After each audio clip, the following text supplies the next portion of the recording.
Hi guys, this is Leo. Welcome to History for Sleep. Tonight we are going deep into the Roman world, but we are not going to be visiting the Colosseum or the Senate floor.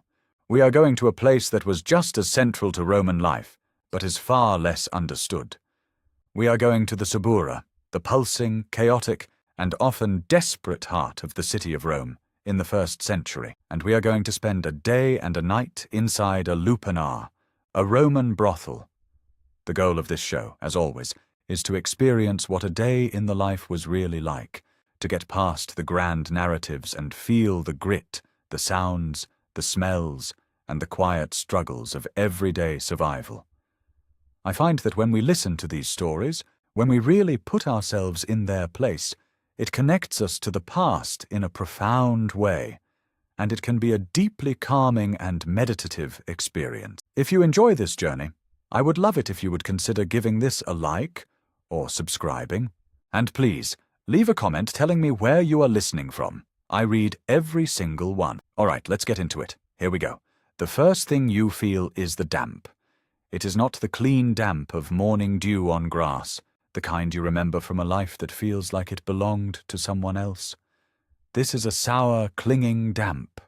It lives in the wool of your thin blanket, in the packed straw of your mattress, and in the very stone of the walls. It is a damp that smells of old sweat, spilled wine, and something vaguely, persistently of rot. It is the collective breath of too many people sleeping in too small a space. Then come the sounds. A cough, wet and ragged from the cell next to yours. Lyra, probably. She has had that cough since the cold season began, and it never seems to leave her. You hear a floorboard creak in the corridor, the soft, shuffling steps of Amara heading for the latrine bucket in the common room. Outside, beyond the heavy wooden door of the establishment, the city is beginning to stir. The sound is low, a distant rumble, the first iron-shod wheels of a baker's cart groaning over the uneven basalt paving stones of the street. It is a sound that promises another day, whether you want it to or not. You keep your eyes closed for a moment longer, clinging to the last dregs of oblivion. Sleep here is not a gentle descent into peace. It is a fall into a shallow, troubled darkness, and waking is like being dragged back to the surface. The air you breathe is thick. It carries the primary scent of the lupanar, the smell of lamp oil. It is a cheap, smoky oil that coats the back of your throat and never quite leaves. Underneath it are layers of other smells. The faint, cloying sweetness of the cheap perfume Fortunata insists you all wear. The sharp tang of urine from the chamber pot in the corner of your tiny room. The lingering, human smells of the men from yesterday. Smells of unwashed wool, garlic on their breath, and the metallic scent of their sweat. Your room, your cellar, is barely a room at all. It is a stone box, just long enough for the narrow bed and wide enough to stand beside it. There is no window. The only light comes from the sliver under the rough wooden door. The bed itself is a wooden frame with ropes stretched across it, supporting a lumpy mattress filled with what feels like a combination of old rags and dry, rustling straw. One thin, scratchy wool blanket is all you have. You share it with the cold. Your name here is Chloe. It is not the name you were born with, but your birth name is a stone you keep swallowed deep inside you, a piece of a person you are no longer sure exists. You are 19 years old, though some days you feel ancient. You have been in this place for 241 days. You know the exact number because you count. It is the one thing that is truly yours. Your skill with numbers, a useless talent your father once praised, back when he thought you might marry a merchant's son. Now, you use it to count the days, to count the cracks in the ceiling, to count the coins that pass from a man's hand to yours, and then to Fortunata's. A loud clang echoes from the common room. Fortunata is up. The sound is her iron ladle hitting the side of the large pot of pulse she makes every morning. It is the bell that signals the official start of the day. There is no ignoring it. Pushing yourself up is a slow, deliberate act of will, Every muscle in your back and legs screams in protest. The men are not gentle. Your body is a map of their haste and their carelessness, a collection of small aches and faint bruises. You swing your legs over the side of the bed, and your bare feet meet the shocking cold of the stone floor. The cold shoots up your spine, a jolt that finishes the job of waking you completely. You are awake. You are here. Day 242 has begun. The first act of the day is always the same. You feel for the rough linen of your tunic, pulling it over your head. It is your only garment besides the more revealing silks you wear for work. This tunic is for the brief hours of morning and the late hours of night. It smells of sleep and stale air. You pick up the small ceramic chamber pot from the corner. It is heavy. The smell is sharp and unpleasant, but you have long since learned to breathe through your mouth. You open your door, your eyes squinting against the relative brightness of the common room. It is lit by a single, sputtering oil lamp on a central table, its flame casting long, dancing shadows. The common room is the hub of this small, suffocating world. It is where you eat, where you wait, where you endure the hours between clients when business is slow. A few of the other girls are already moving about, their faces pale and puffy in the weak light. Amara is by the water basin, splashing her face. She is older, maybe 25, and has a hardness in her eyes that you are beginning to see in your own reflection. She nods at you, a bare flicker of acknowledgement. No words are needed. You all move in this shared choreography of morning misery. You carry the pot through the room, past the curtain that hides Fortunata's larger chamber, and to a small, foul-smelling closet near the back. There is a larger covered vat here, the destination for everyone's morning waste. You empty your pot, the sound disturbingly loud in the quiet. The combined stench makes your eyes water. You swill the pot with a splash of murky water from a bucket kept for this purpose and carry it back to your cell. This is the first chore. It is a task of pure function, a reminder of the body and its relentless, undignified needs. Now, food. You join the small, silent line of girls by the hearth where the pot of pulse bubbles. Fortunata stands there, her face a mask of grim efficiency. She is a woman of about 50, her body gone to soft, thick flesh, but her arms are strong from years of work. Her hair is dyed a harsh, unconvincing black, and her eyes miss nothing. She ladles the greyish, thick porridge into your clay bowl. It is the same every morning. Pulse, a basic grain mush, is the fuel of the Roman poor. It keeps you alive. It does nothing more. You find a space on a bench along the wall. The bowl is warm in your hands. You eat slowly, mechanically. The pulse has no taste, just a gritty texture. It is sustenance, nothing more.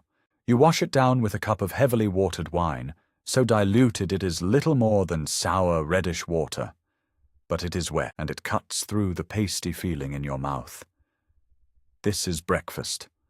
Around you, the other girls eat with the same vacant, joyless expression. Lyra is coughing again, a deep, rattling sound that makes you flinch. Fortunata looks over at her, her expression unreadable. Is it annoyance or a flicker of concern for a damaged asset?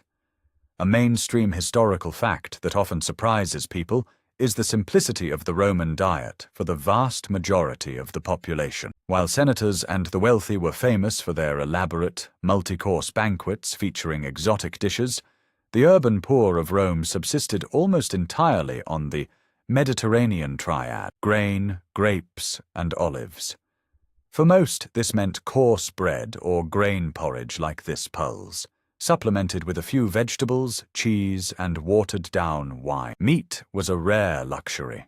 The food was about caloric intake, about having the energy to perform another day of hard labor, whether that was on a construction site, in a workshop, or here, in a cell. After the bowls are scraped clean, the second part of the morning routine begins. Water. The large cistern in the common room is low. Fortunata points at you and another girl, a quiet waif from Gaul named Lucia. "Water," she says. Her voice is raspy, unused to pleasantries. It is an order, not a request. You and Lucia grab the heavy wooden yoke and the two large clay amphorae that hang by the door. This is a task you both dread and, in a strange way, welcome. It is dreadful because the yoke is heavy and the walk is long. It is welcome because it means leaving the suffocating confines of the lupanar for a short while. It means seeing the sky. The ostiarius, the doorman, a hulking, silent man named Bassus with a scarred face, unbars the heavy front door. The sounds and smells of the subura hit you like a physical blow. The low rumble you heard from your bed is now a chaotic symphony. The shouts of vendors, the braying of a donkey, the hammering from a nearby smithy, the babble of a dozen different languages. The air is thick with the smoke of countless cooking fires, the stench of garbage thrown into the gutters, the overwhelming smell of people. This is Rome. A city of 1,000,000 souls packed together, all striving, all sweating, all surviving. You and Lucia settle the yoke across your shoulders, the wood digging into the bones of your neck. The empty amphorae swing at your sides, bumping against your leg. You begin the walk to the nearest public fountain. The streets are already crowded, a river of humanity. You keep your eyes down, a habit you learned on your first day. You do not make eye contact. You are marked by where you live. The people of the subura, the shopkeepers and the laborers, they know this building. They know who you are, or rather what you are. An object of either contempt or commerce. There is no in-between. You walk. The rhythm is familiar. Left foot, right foot. The sway of the empty jars. You watch the ground before you, a moving tapestry of filth and stone. You see discarded vegetable peels, a broken piece of pottery, the dark stain of spilled wine, the ever-present dung from mules and dogs. You pass a tavern, and the smell of warm bread and roasting meat wafts out, a scent so delicious it is a form of torture. You swallow, your mouth suddenly dry. Lucia says nothing. You rarely speak. There is little to say that you do not both already know. The fountain is a scene of controlled chaos. It is a simple stone basin with a carved lion's head, spitting a constant stream of clean water, a gift from the aqueducts, one of the few true luxuries shared by all of Rome. Women from the nearby tenements, slaves from wealthier households, and boys with buckets are all jostling for position. You and Lucia wait your turn, standing at the edge of the crowd. For a moment, you look up. Above the towering, precarious apartment blocks, the insulae, you can see a patch of blue sky. A single white cloud drifts by. It is beautiful. It feels like a message from another world, the world you came from, the world with fields and open sky. The memory is so sharp, it feels like a knife twisting in your gut. Does she remember you? The girl who lay in a field and watched clouds for hours? Do you remember you? Your turn comes. You maneuver the heavy amphorae under the stream of water. The sound of it filling the clay jars is a clean, clear sound, so different from the noises of the brothel. It takes time. The jars are large. As they fill, the weight on the yoke grows, pressing down, a promise of the painful journey back.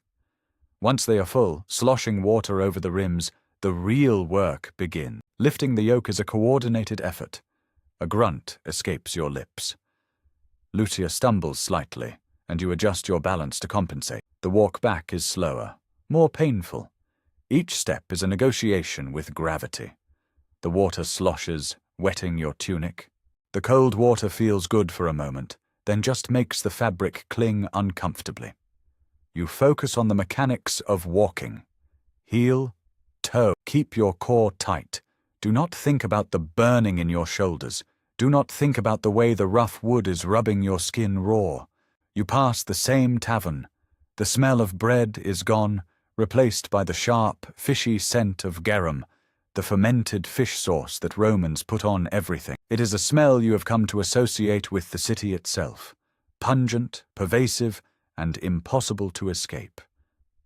Finally, you see the familiar, grimy door of the lupanar. Bassus lets you in without a word, his eyes flicking over you and Lucia as if counting you.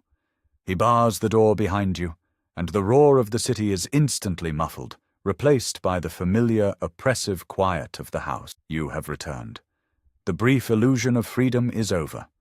You and Lucia carefully maneuver the yoke to the cistern and unhook the amphore.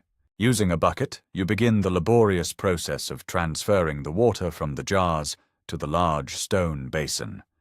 It is a slow, splashing task. When you are finished, your shoulders are on fire, and your back is a single, solid knot of pain. Fortunata inspects your work, dipping a finger in the now full cistern. She nods, a gesture that passes for approval. "Go," she says. "Clean yourselves. It begins soon." The it hangs in the air. The work, the reason you are here. You retreat to your cell. The day's journey, the first labors are done. Now you must prepare for the main event. You use a small portion of the water you just fetched to wash. The water is cold. You use a coarse cloth to scrub your face, your arms, your legs. It is a functional, joyless cleansing. You are not washing for comfort. You are washing for presentation. You are an object being polished for display. You sit on the edge of your bed, the damp tunic clinging to you. You wait. In the common room, you can hear Fortunata beginning her own preparation, the clink of coins as she readies her money box, the murmur of her voice as she gives instructions to Bassus. The day is turning. The morning's relative peace is ending. You take a deep breath, the air thick with the smell of oil and damp stone. You close your eyes, and for a second you see that patch of blue sky again. Then you open them, and you are back in the dim grey light of your cell. The journey into the heart of the day is about to begin. The signal to start is not a bell or a shout. It is a sound, the sound of the heavy wooden bar being lifted from the front door. A solid, definitive thud as Bassus sets it aside. The door is now unlocked. Business is open. A sliver of brighter, dustier light cuts across the floor of the common room. With it comes the full, unfiltered sound of the street, a wave of noise that washes over the house before the door is even opened. Fortunata emerges from her room. She has changed into a darker tunic, and on her face is a layer of powder, an attempt to mask the weary lines etched around her eyes and mouth. She looks at the assembled girls. "You are all washed, all waiting. To your rooms," she says. Her voice is flat. It is the command that officially begins the workday. You rise, your joints still aching from the water carrying, and walk the few steps to your cell. The other girls do the same. The common room, which a moment ago was a shared living space, is now empty, a waiting area. Each girl disappears into her respective box. You close your door, but not all the way. It must be left slightly ajar, an invitation. That is the rule. Now come the preparations for departure, though you are going nowhere. The departure is from yourself. On a small three-legged stool in the corner sits a wooden box. Inside are the tools of your trade, a small polished bronze mirror, a pot of red ochre mixed with fat for your lips and cheeks, a stick of charcoal for your eyes, and a small flask of the cheap, cloyingly sweet perfume. You pick up the mirror. The reflection is distorted, wavy. The face that looks back at you is pale, tired. It is your face, but it feels like a stranger's. You begin the meticulous process. You dip a finger into the pot of ochre. The texture is greasy and slightly gritty.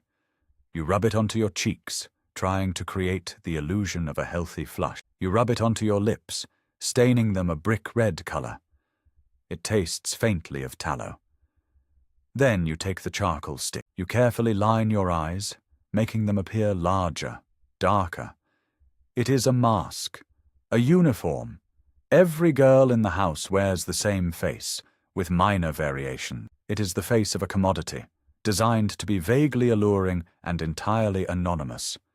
Lastly, you dab the perfume onto your neck and wrists. The scent is overpowering, a cheap floral smell that does little to mask the other odors of the room, but instead blends with them into something new and unsettling. A quirky detail from the archaeological record, particularly from Pompeii, is the sheer amount of graffiti found inside and outside these establishments. Much of it is what you would expect. Crude drawings, boasts from clients. But some of it is more personal. Men would write the names of the girls they had been with, sometimes with a brief and often brutally frank review of their services. Felix was here with Fortunata. Auctus says Amaranthus is the best. It highlights the public, transactional nature of the experience. The girls' professional names were known, discussed, and literally written on the walls for all to see.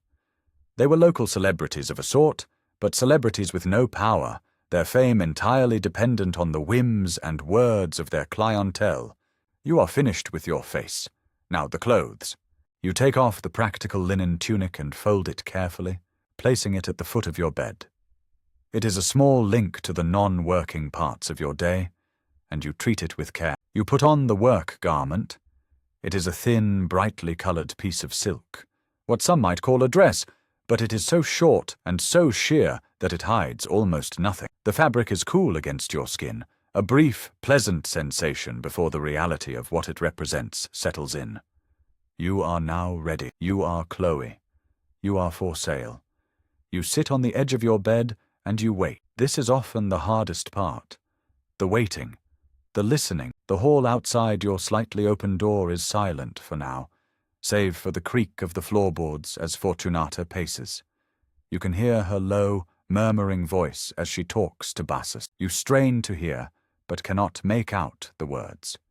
You hear the clink of coins in her money box, a sound that makes your stomach tighten. Then you hear it. The first footsteps. Heavy sandals on the stone floor. A man's voice, low and rough, asking a question. Fortunata's voice, smoother, a business-like reply.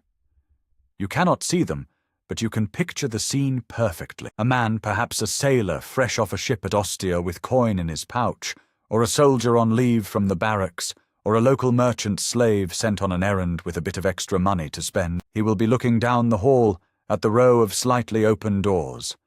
Fortunata is the gatekeeper.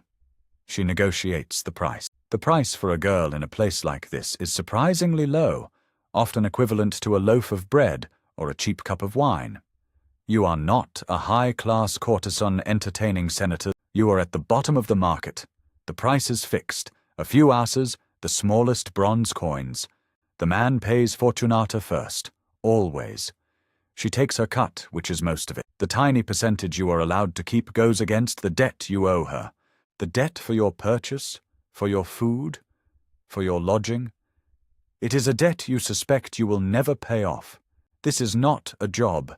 It is bondage. The footsteps are coming closer. They are slow, hesitant. The man is choosing. Your heart begins to beat faster, a dull, heavy thud against your ribs. You stare at the opposite wall of your cell. It is bare stone, but in the dim light you can see a network of fine cracks. You have counted them before. There are 112. You begin to count them again. 1, 2, 3. It is a way to anchor yourself, to retreat into the part of your mind that is just numbers, a place where feeling cannot follow. The footsteps stop outside your door. You hold your breath. The wood of the door groans as it is pushed fully open. The man fills the doorway, a dark silhouette against the light of the hall. You do not look at his face. You have learned it is better not to see their faces clearly. You look at his chest, at his feet. He is wearing the rough, homespun tunic of a laborer. His sandals are caked with mud. He smells of sweat and damp wool. She says nothing. He steps inside, and the room, already tiny, feels impossibly small. He closes the door behind him. The near darkness is broken only by the faint light filtering through the cracks in the door. The first steps of the day's main journey have been taken. The work begins. There is no ceremony. There is no tenderness. It is a transaction, a purely physical act, brief and brutish. You lie back on the lumpy mattress, the scratchy wool of the blanket against your bare skin. You close your eyes. You go back to counting. 103, 104, 105. You focus on the number, on the abstract perfection of it. His weight is heavy on you, His breath is hot and smells of garlic. You feel the ropes of the bed frame dig into your back. You count. You endure. This is the rhythm of the day. A man arrives. A man leaves. The door opens. The door closes. You count. The first one is gone. The door closes behind him, and you hear the clink of coins as he presumably pays Fortunata for another round of wine before he leaves. You lie still for a moment, listening to his footsteps fade down the hall. You take a breath. The air is now thick with his smell, a scent you will have to endure until the next one arrives. You sit up. Your body already aches. You smooth down the thin silk garment, a pointless gesture of restoring order. You shift your position on the bed, trying to find a spot where the ropes beneath the mattress do not dig in so sharply. There is no time to rest, no time to recover. You hear more voices in the hall. The house is getting busier. It is late morning, a peak time. Men with a break from their work, travelers passing through the city. You hear laughter, a coarse joke told in heavily accented Latin.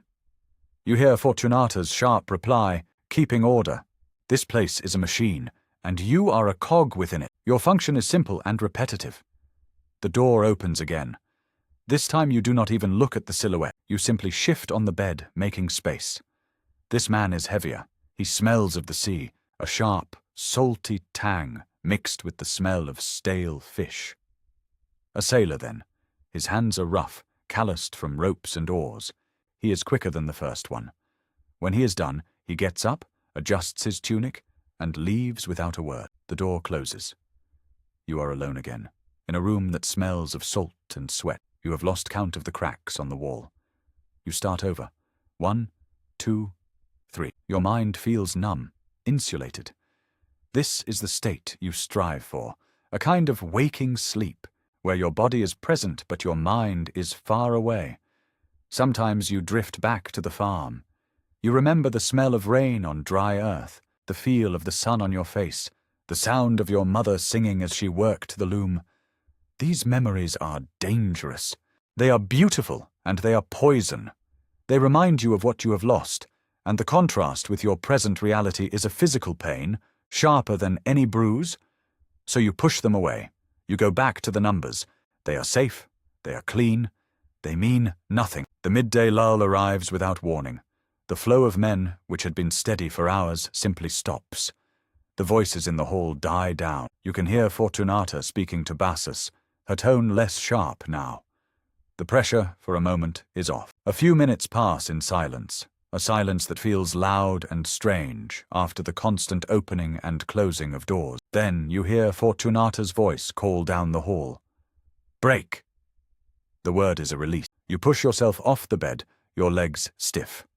You open your door fully and step out into the corridor. The other girls are emerging from their cells as well, their faces blank, their eyes distant. You look like ghosts, all of you, in your cheap, bright silks and smeared makeup.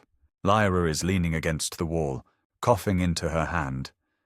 Amara is staring at the floor, her arms wrapped around herself. No one speaks. You are all locked in your own private worlds of exhaustion. The halt of movement is a shock to the body. For hours, you have been in a state of tension, of readiness. Now, with the tension gone, the pain floods in.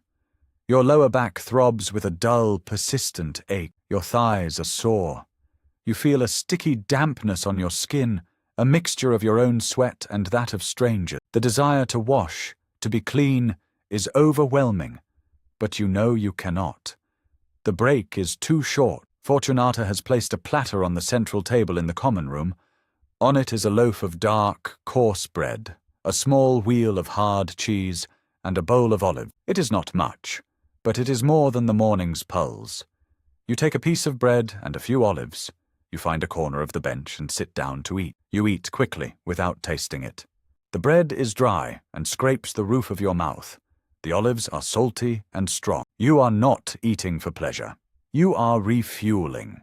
Your body is a tool that requires maintenance. A mainstream historical fact is that in Roman law, prostitutes, actors, and gladiators were all classified as infams, meaning they were people of bad reputation. This legal status had significant consequences. An infamous person could not vote, hold public office, or even represent themselves in a court of law. They were, in a sense, non-citizens, living on the social and legal margins. While brothels were legal and ubiquitous, the women who worked in them were officially shamed and stripped of their basic civic rights. It was a profound hypocrisy at the heart of Roman society. The state tolerated and taxed the trade, while simultaneously branding the women who performed it as dishonorable outcasts. While you eat, you observe the others. Lucia is carefully cleaning her nails with a small twig. Amara is rebraiding her long, dark hair, her movements quick and practiced. Lyra is drinking a cup of water, her hand trembling slightly. Fortunata sits at her own small table, counting a pile of bronze coins. Her lips move silently as she calculates her morning's earning. Her face is a study in concentration. She is a businesswoman. This is her ledger, her inventory, her profit. You are a line item in her accounts. The thought sends a chill through you, a coldness that has nothing to do with the damp stone wall. You finish your bread and olives. The brief respite is also a work period in its own way. You should be checking your appearance, reapplying the ochre and charcoal, but you cannot bring yourself to move. You simply sit on the bench, feeling the full weight of your exhaustion. You close your eyes and lean your head back against the wall. The stone is cold and hard against your skull. For a glorious 30 seconds, you let your mind go completely blank. No numbers, no memories, no sounds, no smell, just a grey, empty void. It is the closest you can get to peace. The moment is shattered by Fortunata's voice. Back. The single word is sharp, a whip crack in the quiet room. The break is over. It could not have been more than 15 minutes. You open your eyes. The other girls are already rising, their brief moment of rest snatched away. You force your protesting body to stand. Your back complains with a sharp twinge. You walk back to your cell, the half-eaten bread a lump in your stomach. You stand in the doorway of your small, dim room. The air is stale and thick with the morning's business. You do not want to go back in. You want to turn and run, out the door, into the street, away from the city, back to the fields and the clean air. But where would you go? You have no money, no family to return to. Your father sold you to a trader to cover a gambling debt. The trader sold you to Fortunata. You are property. There is no escape. The realization settles on you, not for the first time, a weight heavier than any man. You force yourself to take the step across the threshold, back into the box. You leave the door ajar. You sit on the edge of the bed. The silk feels clammy against your skin. You can hear the sounds of the street picking up again, the afternoon crowds beginning to gather. You hear Bassus unbar the door once more. The machine is starting up again. You close your eyes, take a slow breath, and begin to search for the numbers again. 1, 2, 3, 4. They are your only shield against the hours to come. The afternoon is always the worst part of the day. The afternoon begins not with a rush, but with a slow, creeping oppression. The environment itself becomes an antagonist. The day has warmed, and the heat, trapped within the stone walls of the lupanar, combines with the humidity from dozens of breathing, sweating bodies to create a stifling, breathless atmosphere. The air is so thick you feel you could chew it. The single oil lamp in the hall seems to burn hotter, its smoke adding to the haze. Flies, attracted by the smells of food and waste, buzz lazily through the air. Their drone a constant, irritating soundtrack to the afternoon. The dust from the street seems to find its way in everywhere. A fine layer of grit covers everything. You can feel it on your skin, in your hair, on your tongue. When you breathe, you inhale the city, the dust of its unpaved alleys, the smoke from its thousands of fires, the microscopic particles of its very essence. The smell in your cell has ripened into a complex bouquet of unpleasantness. The stale human scents of the morning have been baked by the heat, mingling with the heavy perfume and the ever-present odor of lamp oil. It is a smell that clings to you, that you feel has sunk into your very pores. You will carry this smell with you forever. The clients of the afternoon are different from the mornings. They are often drunker, louder. The midday meal for many Roman men involved copious amounts of wine. They stumble down the hall, their voices raised, their inhibitions lowered. They are less patient, more demanding. Fortunata's voice is sharper as she deals with them, a constant low murmur of negotiation and control. Bassus, the doorman, is more present, his large frame a silent threat against any man who gets too unruly. Your body moves beyond simple pain into a state of automaticity. You no longer consciously decide to lie back or to sit up. Your body responds to the unspoken cues, to the weight and movement of the man, with a deep, weary knowledge born of endless repetition.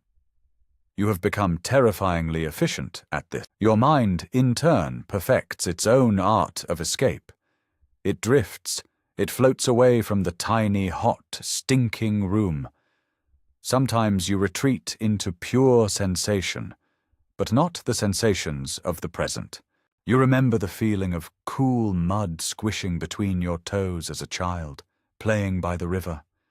You remember the specific, prickly texture of the wool cloak your father wore, the one that smelled of wood smoke and the outdoors.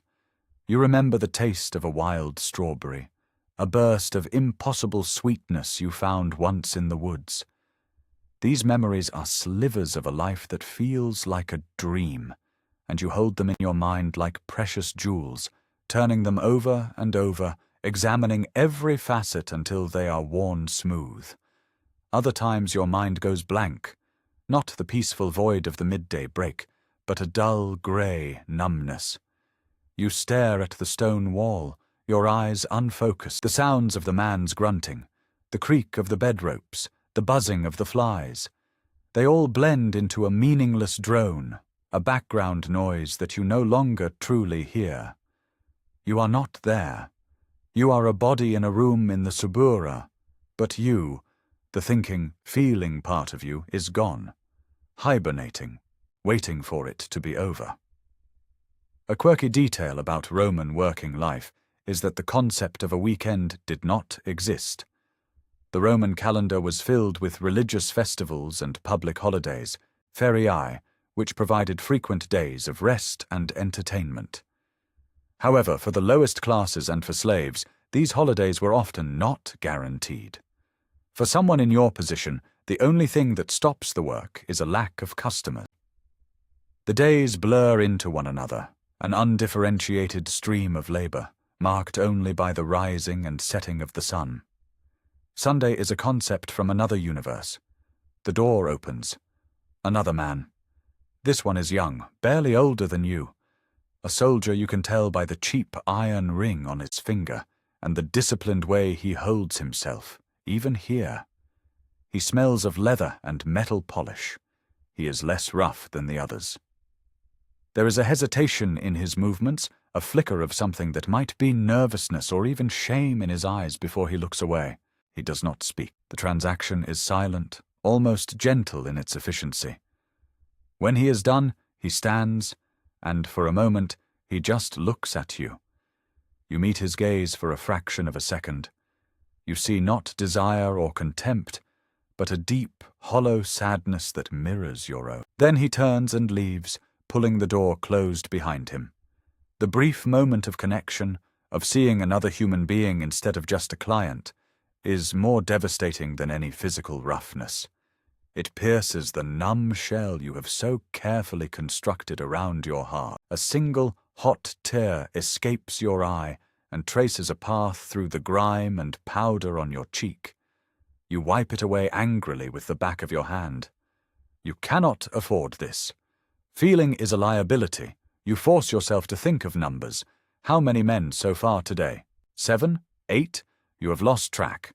How many coins has Fortunata collected? You do a quick, rough calculation in your head. The price per man, multiplied by the number of girls, multiplied by the number of clients. The sum is staggering. And how much of it will you see? None. It will just be a number subtracted from an ever-increasing debt on Fortunata's wax tablet.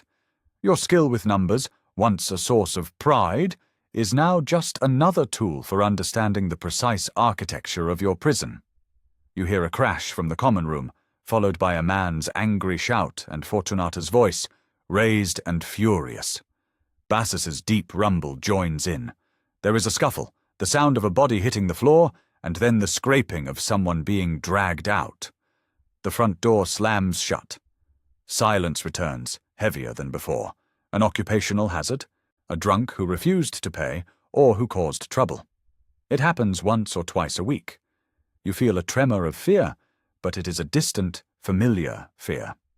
The danger is part of the oppressive atmosphere, like the heat and the smell. Your mind drifts again, but this time it wanders into the future. What will become of you? This is the most dangerous path your thoughts can take. The future is a wall of impenetrable black. Most girls in this life do not last long. Disease, violence, or simply the slow, grinding exhaustion will claim them. You have seen girls leave, not because they paid their debt, but because they were too sick to work. Fortunata sells them for a pittance to beggars or worse. You have seen Lyra's cough get worse week by week. You see the hollowness in her cheeks. You know where she is heading. Will that be you? A cough that settles in your chest and never leaves? Or a client who is not just rough, but truly violent? You shake your head, trying to dislodge the thoughts. You cannot live in the future. You cannot live in the past. The only survivable place is the numb, timeless present, the space between one breath and the next, the counting. You must go back to the counting. You look at the wall. The cracks are still there. 112, a constant in a world of brutal flux. You fix your eyes on them. You begin again. 1, 2, 3, 4, 5. The numbers are a prayer, a mantra, a shield. The afternoon is a long, slow war of attrition, and you are fighting it one number at a time. The only goal is to endure, not to win, not to escape, just to make it to the other side, to make it to the evening. The monotony of the afternoon is a physical force. It has a weight, a texture. The cycle repeats with a hypnotic, soul-crushing regularity. The door opens, a man enters, the door closes. The brief, impersonal encounter. The door opens, the man leaves, the door closes. Silence. Then it begins again. You become an expert in the subtle variations of footsteps in the hall, the heavy, confident stride of a repeat customer, the shuffling, hesitant steps of a first-timer, the stumbling gait of the drunk. Each is a prelude to a slightly different version of the same act. Your mind, desperate for any distraction, starts to categorize the men not by their faces, but by their smells. There is the smell of the bakery, flour, yeast, and sweat. The smell of the tannery, harsh chemicals and curing leather. The smell of the docks, salt, fish, and damp rope. The smell of the barracks, old leather, metal polish, and sour wine. You are a living catalogue of the odours of the Roman working man. It is a grim, encyclopedic knowledge you never asked for. This grinding, non-heroic endurance is the core of your existence. There are no dramatic moments of rebellion, no grand speeches of defiance. Heroism is a luxury for those with choices. Your struggle is quieter, more fundamental. It is the struggle to keep a small part of your mind sectioned off, a private garden where the world cannot intrude. It is the mental act of stepping aside while your body does what it must. It is the discipline of not screaming. Sometimes, to survive the minutes, you play games in your head. You try to guess the man's trade from the calluses on his hands. You try to count the number of seconds from the moment he enters to the moment he leaves. The average is about 200. You have timed it. Your skill with numbers provides these small, strange anchors. It gives a structure to the chaos. It imposes a kind of order on the indignity. As the afternoon wears on, the light filtering under the door begins to change. It softens, turning from the harsh white of midday to a warmer golden hue. The sun is beginning its descent. The sounds from the street also change. The frantic energy of the day's commerce begins to wind down, replaced by the sounds of people heading home, the evening crowds moving towards the taverns and cookshops. This subtle shift in the light and sound is a promise. The end is in sight. The day has a finite boundary. This knowledge does not bring joy, but a quiet, profound relief. Just a little longer. The heat in the room finally begins to break. A faint coolness seeps in from the stone floor. It is a small mercy, but you are grateful for it. Your body, which has been slick with sweat for hours, feels clammy in the cooling air. You shiver despite the relative warmth. It is a shiver of exhaustion, of nerves, of a body that has been pushed far beyond its limits. The flow of clients thins. The gaps between them grow longer. Now the waiting is different. It is not the tense, anxious waiting of the morning. It is a weary, depleted waiting. You lie on your back, staring at the ceiling, no longer even bothering to count the cracks. You are too tired. Your mind is a calm, muddy pool. Thoughts drift through it slowly, like silt settling in still water. You are simply a collection of aches and pains, held together by a thin thread of consciousness. You hear Amara in the next cell. She is humming, a low, mournful tune you do not recognize. It is a sound so achingly sad and beautiful that it almost makes you cry again. You wonder what she is thinking of. A lover she lost? A home she can never return to?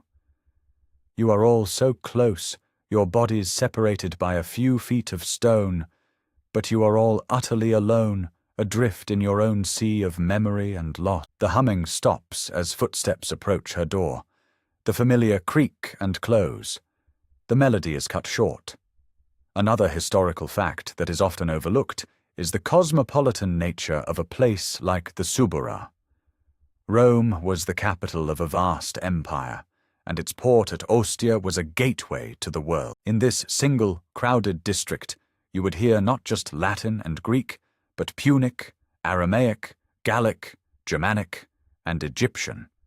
The men who come to you are from every corner of the known world, bringing with them their strange accents, their foreign smells, their different coins, which Fortunata examines with a practiced eye. You are at the crossroads of the empire, a place where all its disparate parts come together in the most intimate and anonymous of ways. The last client of the day for you is old. His hair is grey, and his hands tremble slightly. He smells of dust and old parchment, like a clerk or a scribe. He is gentle, almost apologetic. He moves with the slow, careful movements of a man whose body is failing him.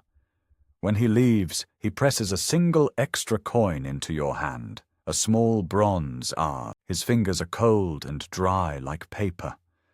"For you," he whispers, and is gone before you can react. You stare at the coin in your palm. It is almost worthless. It would buy you a handful of beans, maybe. But it was given to you, not to Fortunata. To you, it is a tiny act of acknowledgement, of seeing you as a person. It is the second time today, and it is almost too much to bear. You close your fist around the warm metal. You know you must give it to Fortunata. She sees everything. If you are caught hiding even a single coin, the punishment will be severe. But for a moment, it is yours. A secret, a tiny spark of agency in a day that has been defined by its complete absence. You wait. The golden light under the door fades to a dusky orange, then to a deep, bruised purple. The sounds from the street are now mostly drunken singing and the occasional shout. The workday is over for the rest of the city. Soon it will be over for you too.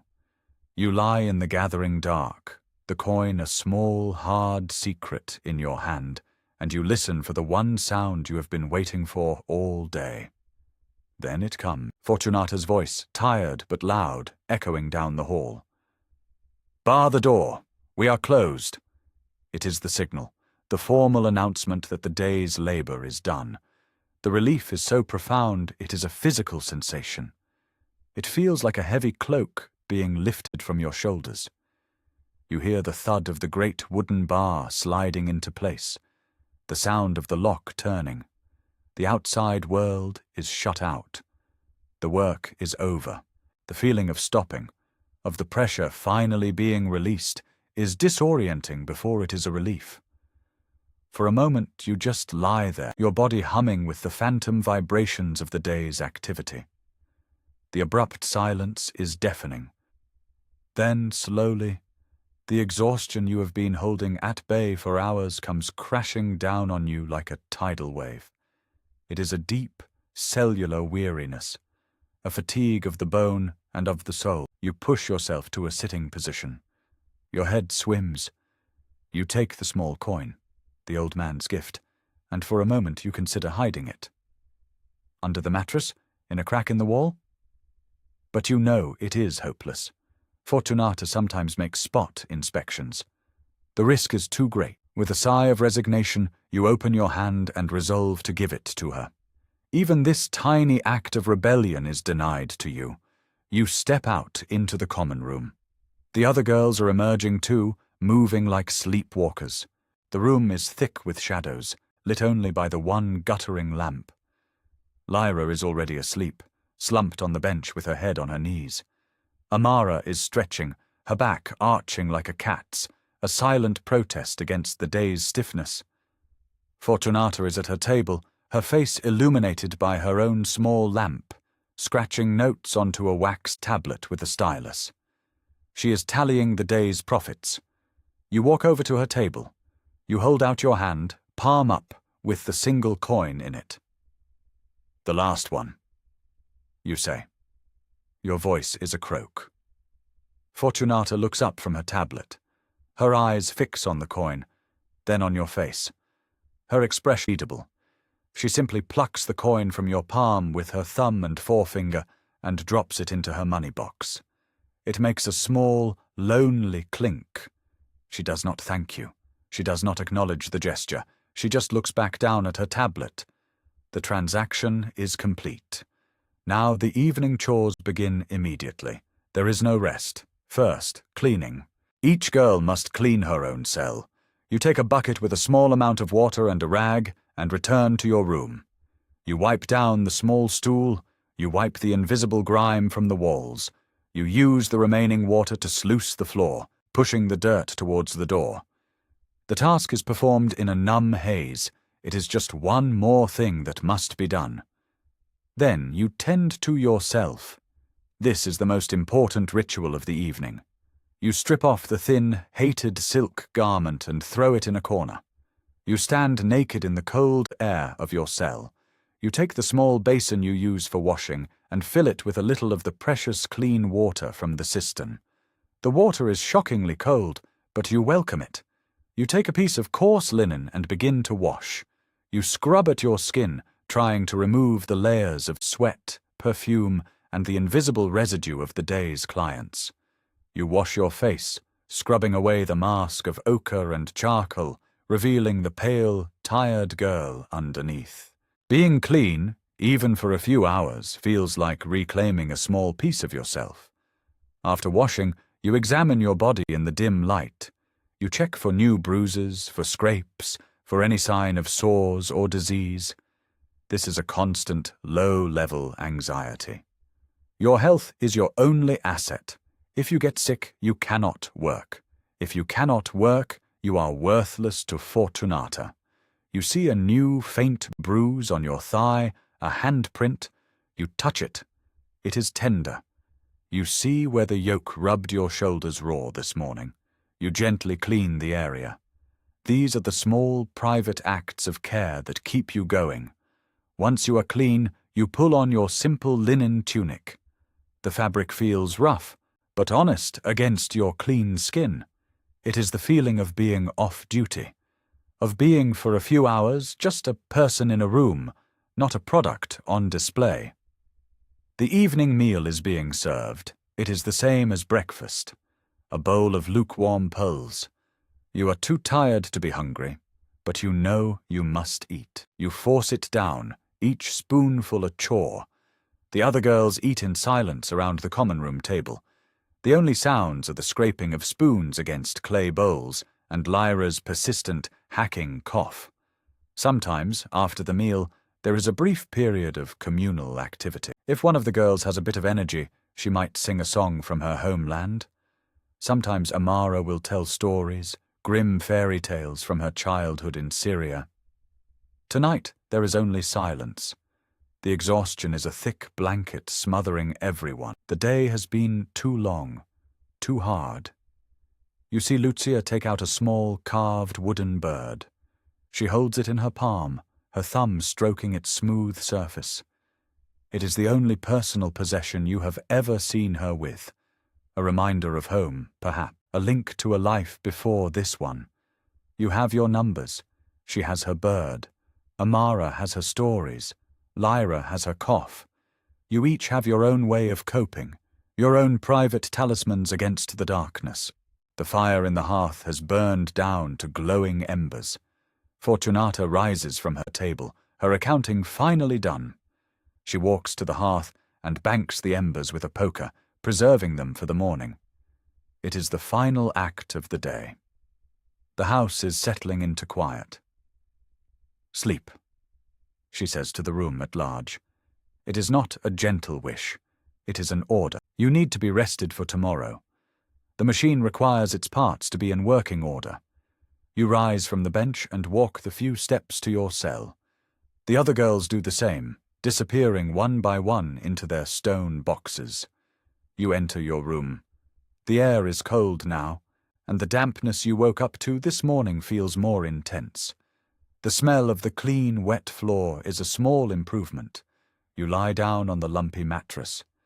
The day is over. The long, slow descent into sleep is about to begin.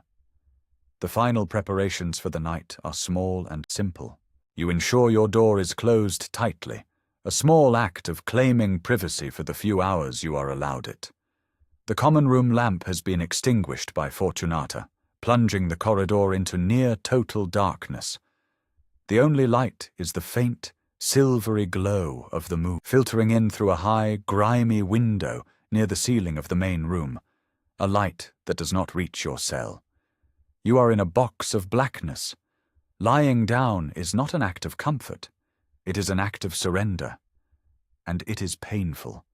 The moment your body is at rest, the aches and pains that were dulled by the motion and adrenaline of the day return with a vengeance. Your back, which carried the yoke of water and bore the weight of 6 men, throbs with a deep, burning fire. The bruise on your thigh is a point of sharp, focused pain.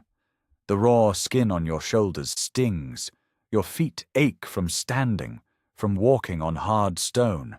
Your body is a symphony of complaint, and you are its sole, captive audience. You pull the thin, scratchy wool blanket up to your chin. It offers little warmth, but is a necessary barrier against the cellar-like cold seeping from the walls. The mattress, with its lumps of rags and rustling straw, seems to have been designed by a master of discomfort. A lump presses into your hip bone. A piece of straw pokes you in the back.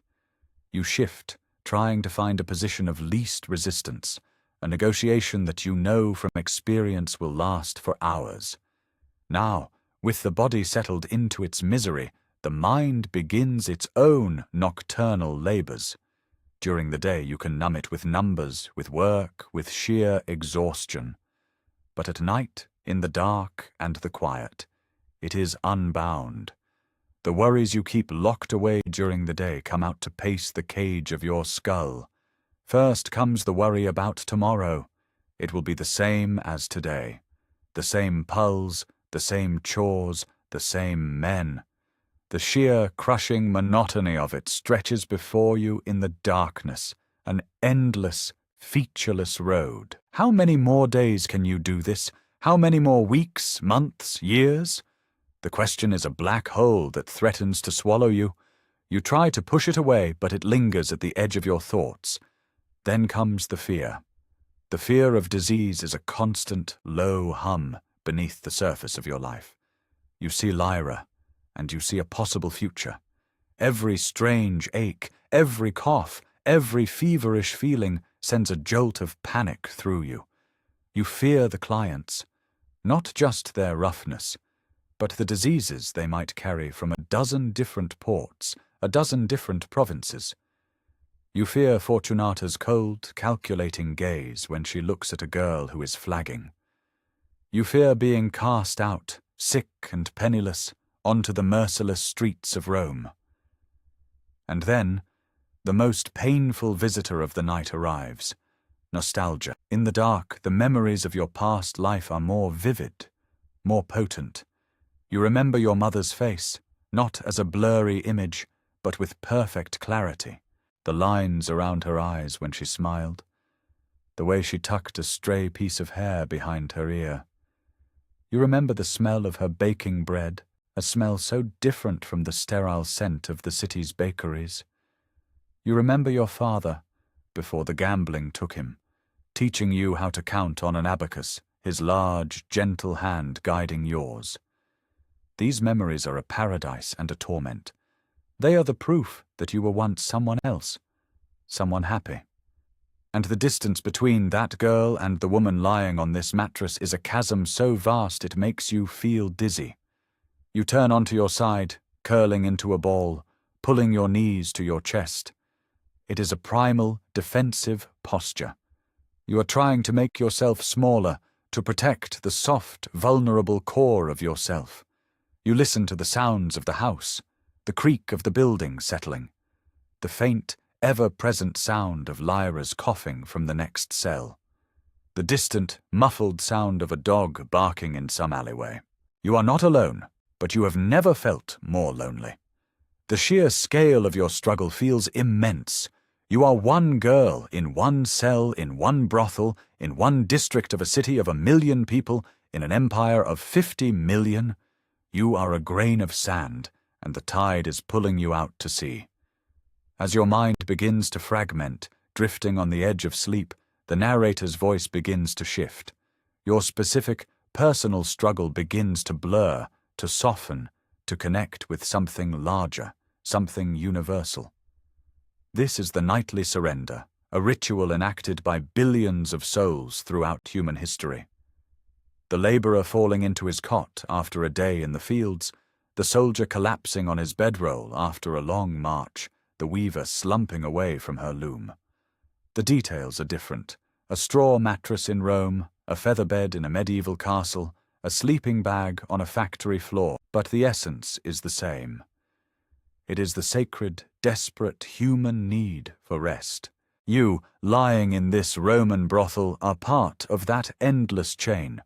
Your body, aching and used, is no different from the body of any creature that has worked itself to the point of collapse. Your mind, full of worry and memory, is the same mind that has kept humans awake at night since the dawn of consciousness. History remembers the emperors, the generals, the poets. It builds monuments to their victories and their verses. But the real history of the world is written in these moments, in the silent, anonymous endurance of the vast, unremembered majority. It is the story of bodies pushed to their limit, and the blessed, merciful oblivion of sleep that allows them to do it all again the next day. The story of humanity is not a story of constant triumph. It is a story of constant endurance. Your thoughts are dissolving now.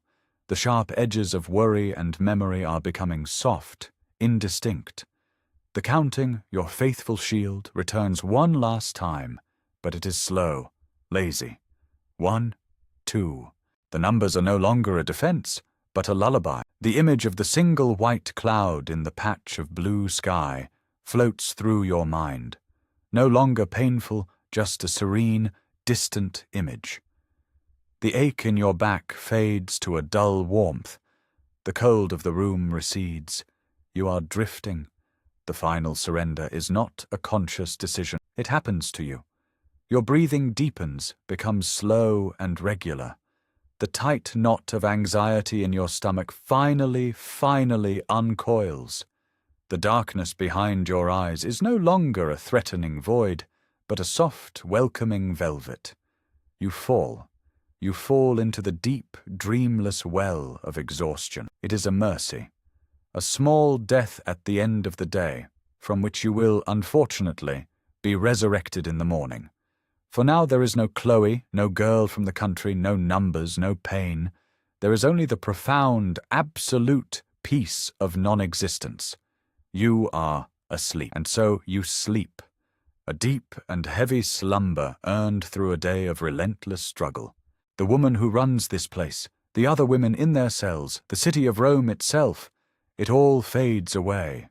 You have survived another day. You have endured, and in the depths of your exhaustion, you have found the temporary peace that all creatures seek. Your particular story, lived 2,000 years ago, is over for the night. But the universal story of weariness and rest, of struggle and surrender, is one that we all know. It connects your night in the Subura to ours, right here, right now. And so, as you drift into that profound, healing sleep, I wish the same for you. Good night, and sweet dreams.